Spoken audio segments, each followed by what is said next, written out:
Au début du ministère, Dieu a toujours dit à ses serviteurs et servantes que je ne vous abandonnerai point et je ne vous délaisserai point.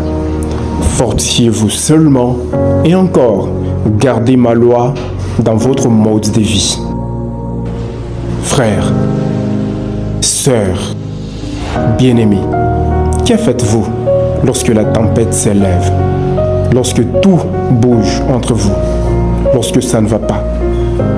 Très souvent, la disposition la plus naturelle est toujours dans la faiblesse, cherchant à éteindre le feu par le feu ou encore à étouffer la colère par la colère.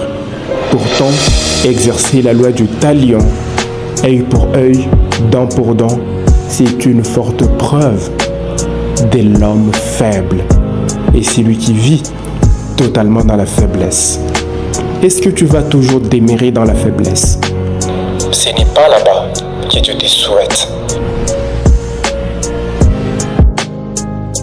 Dieu veut que tu sois homme fort et que tu sois un vaillant héros.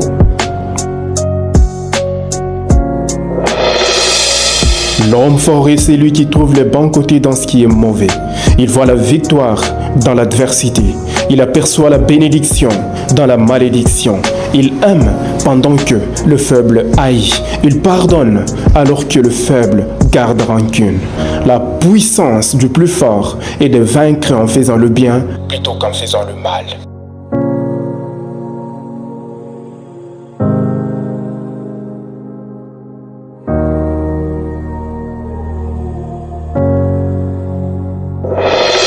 Lève-toi. Pourquoi tu prends toute une journée à méditer sur le mal qui t'éronge?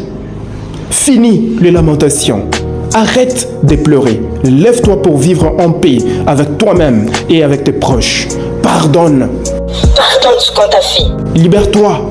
Libère-toi et sois lumineux par la lumière de Dieu. Et la lumière du Christ sera sur toi. Je prie tout par celui qui me fortifie. Car celui qui est en moi est plus fort que celui qui est dans le monde. Gardez silence, sans tristesse, et vous verrez la délivrance que Dieu vous accordera en ces jours. Car les Égyptiens que vous voyez là, vous ne le verrez plus jamais.